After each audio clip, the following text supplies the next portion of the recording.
Hello, my name is Mike Matney. Thank you for the opportunity of introducing the Holy Grail of muskrat trappers, the floating colony trap. This DVD is intended to provide you the information for the use and operation of this trap. We'll break it down into sections. The first section will be the minor assembly of the floats, as when you get the trap, the floats will come inside of the holding chamber here. Next section will be we'll go over the use of the two different traps, the inverted door, which is what this trap here is, as well as the treadle design. The next section we'll go into is the baiting and luring of the trap, and then we'll go into anchoring the trap off and the different methods for anchoring the trap. Then also we'll go into the maintenance and any adjustments that need to be made to the trap as well. And then finally some actual sets on location, so you can see what the trap looks like when it's set in position and ready to catch multiple muskrats. When you receive the trap, the floats will come inside of the trap. You'll need to take the floats out, and I'll show you the methods I've found that work best for installing the floats. They're a little bit tricky,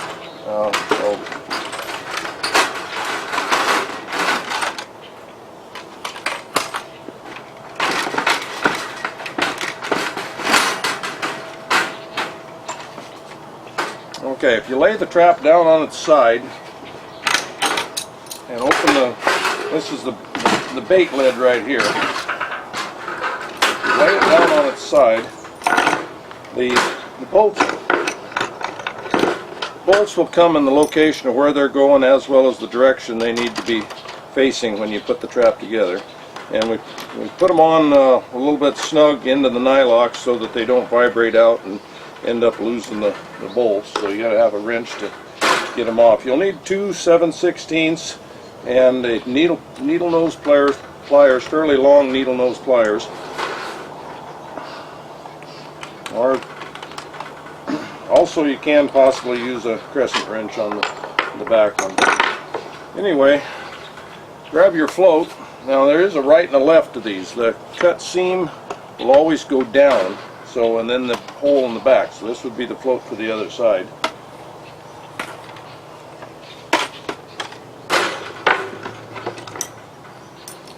Takes just a few minutes to install the floats. It might be necessary in the future when you're hauling a lot of these to take the floats off. It cuts down the area that they requires for shipping. You can get about 100 of them in the back of a pickup with a rack on it.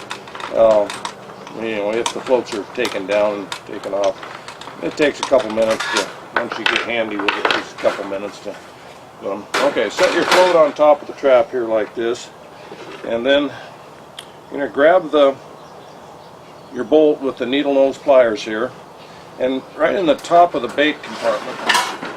Turn it around here so you can see it a little bit better.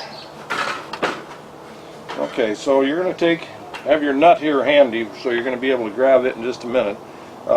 Take and slide your bolt in and through the hole in the back where it goes there. Take your float, slide it onto your bolt. Now twist the float, just put some torque on it here, and it binds that bolt up in the back right there.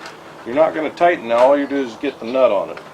Next thing is same way as they came on their ship, slide your long bolt through the hole here in the front.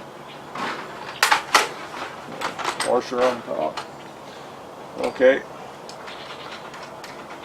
And then you're going to do the other side in the same way. Once you've got the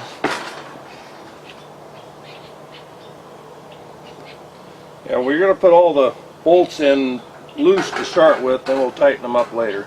But once again, I'll just take and slide the bolt through,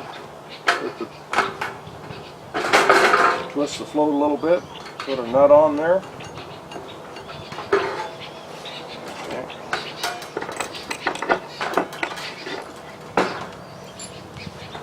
Bolt in the front. Everything's going to remain loose for a few minutes here.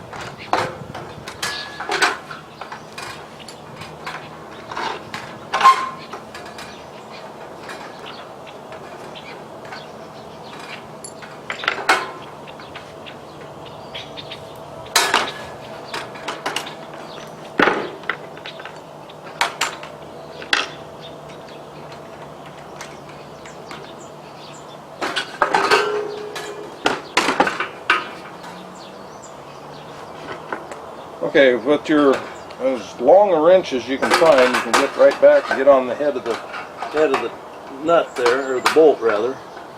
And then with your other wrench, and snug these right up on the back. And that'll position those floats in the front there. You don't want this float rattling around on there, so just snug them up, and particularly get them into the nylocks there so you can, you know, so they're not going to back out on you.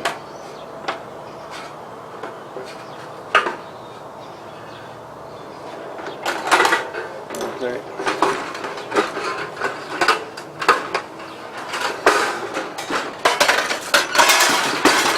Okay, on the front of the trap, you'll want to just snug these up good here. You can tighten them up so much that it warps the front of the trap there a little bit. So you want to get into the nylocks so they don't back off.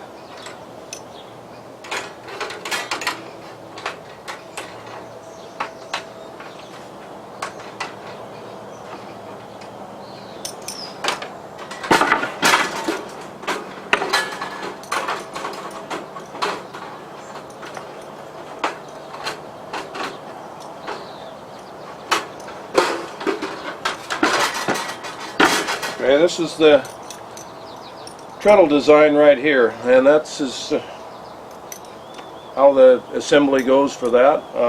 The difference in the assembly for that from the inverted door is the inverted door will have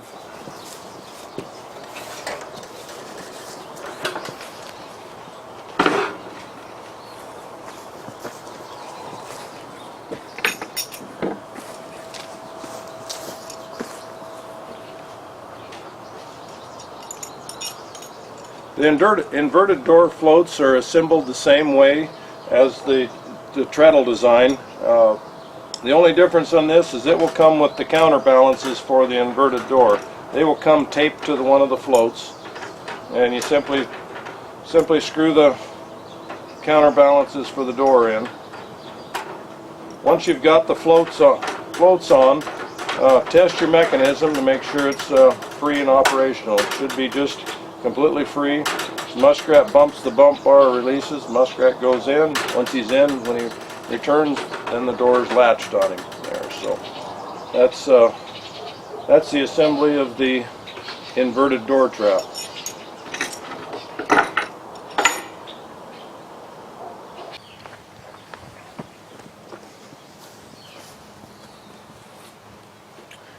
We make two different designs of traps, the inverted door trap here and the treadle trap. Both traps were made just as small as possible so that we could carry as many in a boat or be able to carry as many as in a pickup as we possibly could, but still allow us to catch a majority of the rats that are per colony. There's a one-way holding chamber on each one of the traps is designed the same way. They're both identical. The animal enters through a series of opposing fingers, and once he's gone through it, they close back up behind him and he no longer can get back up to the surface.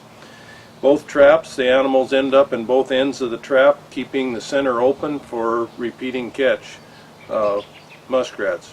Both traps, the muskrats are removed by tipping the trap up at a 45-degree angle with one hand, removing the bungee, opening up the door, removing the muskrats, and closing it back up.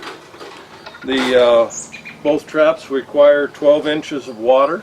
However, you can also dig down underneath, say if you were in 8 inches of water, you can dig down under the trap to get another 4 inches to get it to set at the proper water level for the trap to operate. Be careful with doing that in moving water because they will silt back in and just lock the trap down onto the bottom there. Makes it hard to remove the trap. The inverted door trap is for more of the fur harvest. These bars are right here in the front are 1.25 inches apart by 3.5 inches. It allows the muskrats that are kits and the small and kit muskrats to escape unharmed and leaving seed for the next year, or allowed to grow until, if you're trapping in the fall, by spring then they would be a larger muskrat and more valuable. The inverted door seems to be the trap of preference as far as the muskrats will go into this trap before they go into this trap. And I think mainly because they're like little bulldozers and they plow through stuff all the time, and they don't see these bars as much of a hindrance, and they're swimming, they bump the release bar here, the door lays down in front of them and they cruise right in. The Treadle Design, they actually have to crawl up on it, and a lot of times they crawl up on it and they'll just set right here in the front. They actually feel like they're protected when they're right here in front before they go back into where the carrots are at. The Treadle Design is more designed for the NUCO guys of the animal damage control. It's nearly 100% catch. With the exception of those baby muskrats that are the size of a hamster, they aren't quite heavy enough to operate the treadle or the teeter-totter type door closure system. So these are the two traps we make. They each have separate purposes, this being for fur harvest, particularly in those areas where you don't have any competition, and it's really a good management tool to be able to release those small and kit muskrats and let them grow up and be your producers for next year's harvest. And for this trap here, it's used for the animal damage control, where you're trapping the ponds that are in the golf courses and things like that, or drainage ditches where they really are looking for 100% removal, and this trap would be definitely the preferred trap for that application. So that's the two traps that we make, and they both have separate applications. Both are equally as effective. I think as far as which one would catch the muskrat first, most of the videotaping I find that this trap the muskrats prefer to go into, but if you have one or the other trap set by morning, that you're going to have that muskrat in either trap. It's probably not going to make too much difference for your number of harvest. You might catch the muskrat at 10 o'clock here and at midnight here or something like that. I don't think there's a huge difference in the catch numbers, It's just going to be they prefer to go in this trap a little bit sooner. One of the advantages of this treadle design, however, is when that door closes behind them, they seem to lose interest in eating the carrots, and so you actually use a lot less bait with this in this treadle design. They feel fairly comfortable being able to see out behind them when they go in here, and once they go in here they eat until they get their fill, and then after they have gotten their fill, they've decided that they need to go out. They find that they can't get back out, and then they look for ways out. They end up going down into the holding chamber below in the center area. So these are the two designs of the two different traps we designed for two different applications.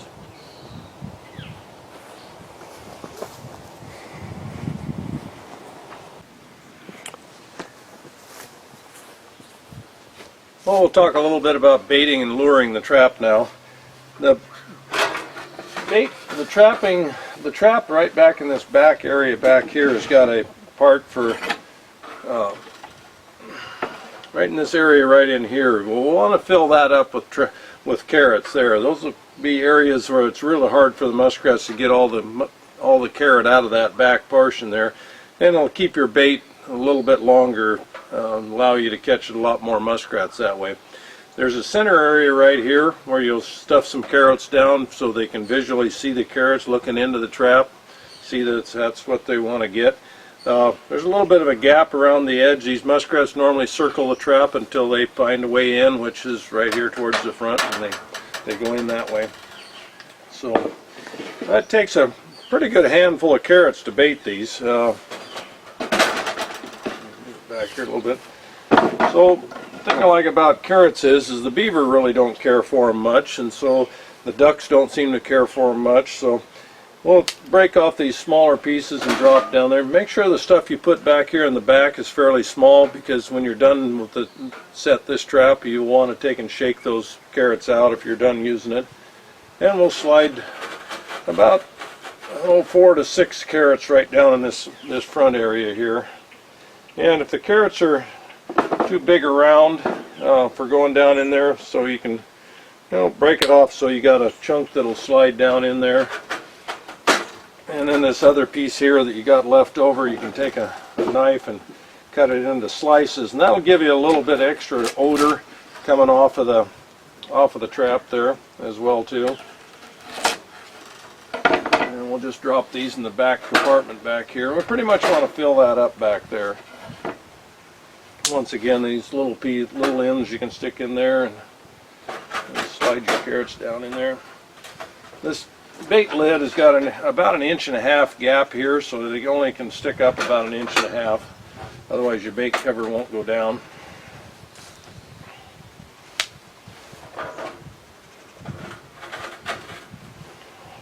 And really critical is we'll put some appetizers up here in front too.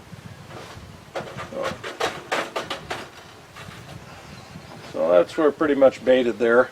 And I think the appetizers are absolutely critical. I think that these muskrats are taking these carrots back to their den or their colony and telling their buddies what a good deal they found there. So I just take and slide either 2 or 4, depending on the location. But they'll break off a chunk of this, or grab a chunk of this carrot and head off to their den there and that. So this is what our trap looks like when it's baited. Now we need to add some lure. I prefer mint with Vaseline. You can use anything you want to use that you prefer. The Vaseline allows you to take and put it right on this bait lid right here. You'll take and we'll grab a good sized glob of it, a couple tablespoons there, and smear it right in the top of the box here, back towards the back, and all that scent is going to come roaring out of this trap right out the front area here. This is where you want them to end up. They're going to circle this thing until they find a way into it, particularly after they've had a taste of the carrot. They love carrots, and they'll be back to get the rest of them. Once a muskrat takes a carrot and leaves with it, that's a caught muskrat. He just isn't caught yet is all. He'll be back, and he'll be getting into there and getting caught. So this is what the trap looks like baited and ready to start catching multiple muskrats. And then that amount of bait, you usually don't have any problem catching 5 to 6 muskrats. Much more than that, and they kind of clean it up. If you find they're cleaning the bait up and you're filling the trap up with muskrats, you may want to increase and add a little bit more bait to it. So this is baited and ready to go set. Yeah, the reason I use the mint and the Vaseline is it allows you to smear it around in here. And one advantage to it too is when you're going through and you're checking your trap, and you can just stir this stuff around a little bit and it's all freshened up and ready to go again. The way you make that is you take and go to your grocery store and buy some petroleum jelly or Vaseline and warm it up in a pan until it's liquid, and then add your mint to it. Normally you use, there's tubs that are about so big, usually 2 of those tubs to an ounce of spearmint that you can buy. Just going to the grocery store and picking up the petroleum jelly or Vaseline, and then go to the spice section and pick up some mint. You can use pure spearmint. You can order that from various places, and don't think it works significantly better. It's a little bit stronger smell to it, and but you can get it just at the grocery store, and it's easy and fast way to make up a bunch of lure. The beaver don't seem to care about the mint at all, and works very well for the muskrats.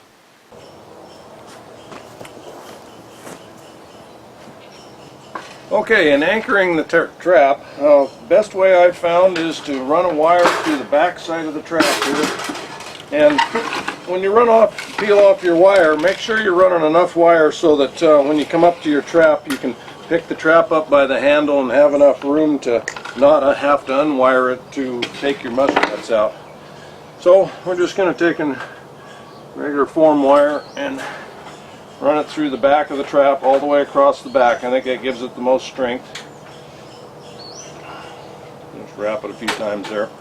Okay, now probably the most often what I use is the surrounding vegetation. You can just grab a clump of cattails and bring it together and wrap this around it a couple times. You got to remember the muskrats aren't fighting the trap. They're only just swimming around in here, so they've not got a lot of pulling power in that.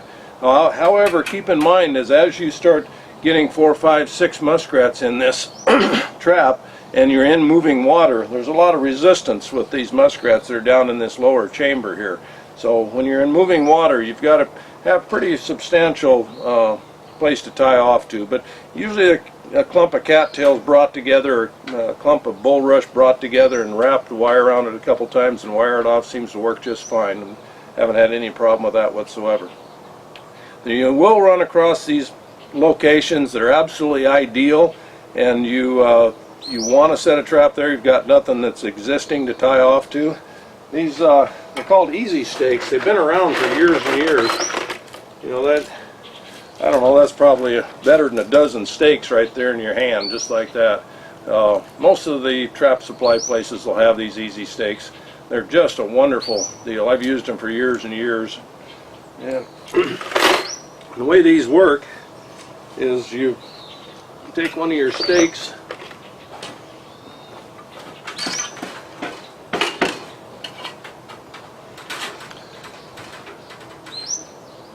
and the way these are made here is you just slide this wire through. There's 2 little notches you got to slide it through there, and then about 4 or 5 wraps around is all you need, and that's usually plenty to anchor it. Okay, so you're wrapping it around here a few times. Okay. Then this rod you've got here that you install it with, easy stake slides into the end there. Okay, you're going to just stick your easy stake into the end of your installing rod there and bend it over. You want it bent over so that the curve is out away from it. So when you shove this down into the mud or into the bank there, then when you pull it off, this thing pulls off and this thing wants to turn sideways like that. And so that's what anchors it when you ends up pulling sideways. These things work absolutely wonderful. And they're so easy to carry, just, whole handful last you quite some time. I mean, there's just a lot of places to put these that it's just absolutely ideal. You may find some areas where it's difficult to find something to tie off to in the bank, as well as it's difficult to get the easy stakes into the ground. The rocky bottoms and that, these easy stakes don't work in the rocky bottoms. Then you'll need to go to an anchoring system. But just a brick, a good sized brick tied off on your wire and thrown in the water is adequate to hold your trap in position and be able to catch more muskrats. So now let's talk a little bit about the maintenance of the trap. You know, these doors have to work absolutely freely. This thing has to be just absolute free swinging here. This has to be free swinging here. If it's binding up a little bit, you can take and just pull in on this here, kind of tweak it a little bit this way to get this thing operating freely. Also, when you're putting the floats on, you can tighten them up too much and get it to where it's not working as freely. One of the things that's got to also be is it's got to be so when it latches, you can't pull it down so far that it allows the animal to get in over the top of it. This little bump bar that's right here, it has to work completely freely. If it's not working freely, there's one of two things. This metal underneath here, you can take a screwdriver and just pry down on it to give it area so that this thing here is just teeter-totters completely free. So it just rolls in like this. Okay, the other possibility is if it's not got enough, it's not tight enough against it, you can turn the trap upside down and with the trap stake down through here and just kind of tap on it there, kind of bend that right there to allow that to get that. You need about a 1/16 or maybe even less than that of clearance between the bump bar and the bottom floor of the trap right in this area in here. But that can be adjusted with just tapping on it. If it goes the other, need to go down with it a little bit. If this thing here is hanging up and won't want to roll forward, you can take a chisel and just tap on it there a little bit, and that'll take and get it adjusted so it'll be working properly. There's really very little maintenance of these, but just be aware that that is one thing, that when each time you set a trap, you need to test this, make sure everything is working absolutely free. You don't want to come back and find that your door was jammed up for some reason or another. The other thing about this particular trap is try to keep your area in front of the trap free of debris in that. So if you want, you know, set your trap in locations where that, you know, you're not going to be setting it in a spot that's going to be in a stream where the debris is going to be steadily pulling into that area. So this is the inverted door trap here, and you know, it may be necessary to occasionally paint the trap, and the more and more you use the trap, the more and more the paint sticks to it. When they're freshly made with the sheet metal, galvanized sheet metal we use, the paint doesn't stick as well as it probably should. If it later on, as it gets a little bit more used, the paint will stick a little bit better. But I recommend occasionally, you know, each fall, just going ahead and going through your traps and giving them a quick dose of paint there and that. You want to keep the trap as hidden as much as possible. You don't want a big shiny trap out there. So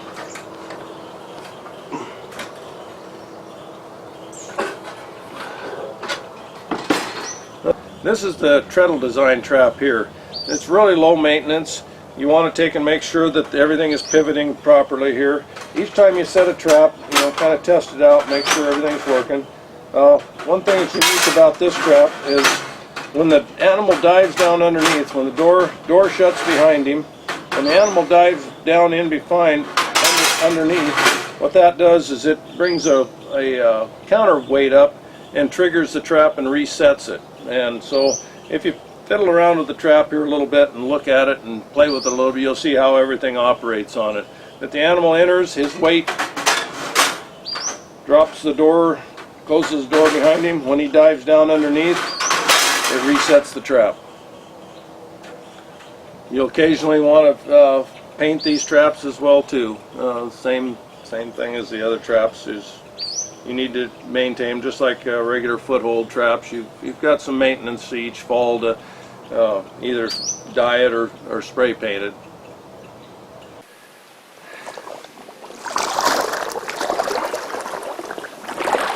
Okay, we're down here ready to set a trap, and we've already got it baited here and lured up.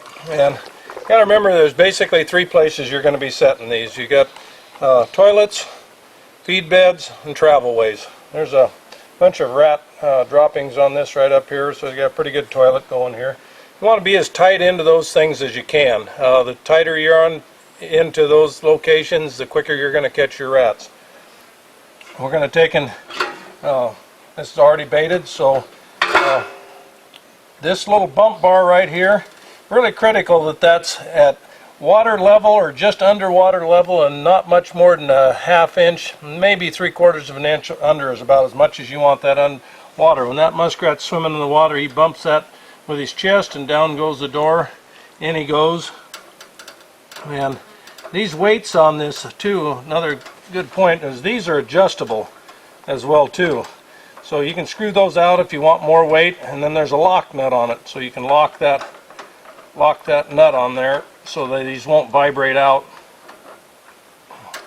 So muskrat swims in, bumps it, door resets. So we're going to add our appetizers here, and I believe that's really a critical aspect of these, because I really do believe these muskrats, they almost always leave with the carrot, so I believe they're taking them back to their den. So give them a good appetizer. That if they take the appetizer, don't consider that a missed rat. That's just a rat that hasn't been caught yet is all. Rats are neutral buoyant too, so when you pull up to a trap, you won't be able to tell if you've got muskrats in it or not. They're basically neutral buoyant. You can pile 5 rats in there, and I've had a lot of people ask, well, doesn't the trap sink? And well, no, they're neutral buoyant, so it really doesn't affect how the trap floats. So if your trap is setting a little bit high, it's real easy to grab up some stuff and camouflage it and do 2 things at the same time. You're camouflaging it and you're getting it down into the water a little bit there. Plus you keep a little bit more hidden out of view is a good thing.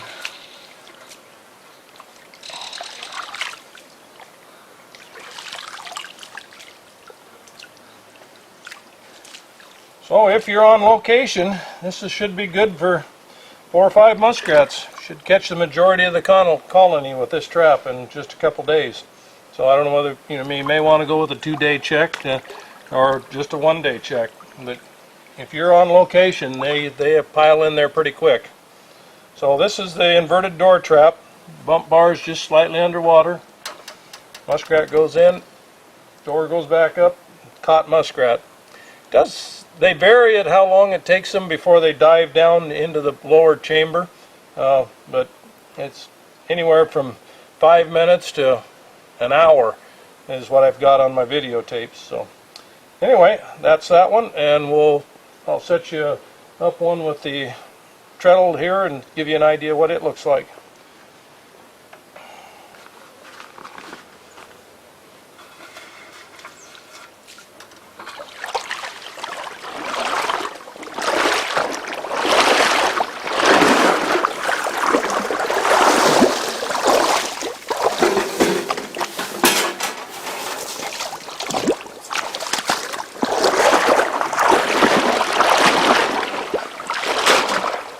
Okay, this is your treadle trap here, and you want the water level on it, so it's just got a little bit of water over this front edge there. And same thing with it as far as your pre-baiting or appetizers, whatever you want to call it. But you're welcome to use other kinds of baits, of course, but this is what I've found to work the best, and I've heard about all kinds of other baits. And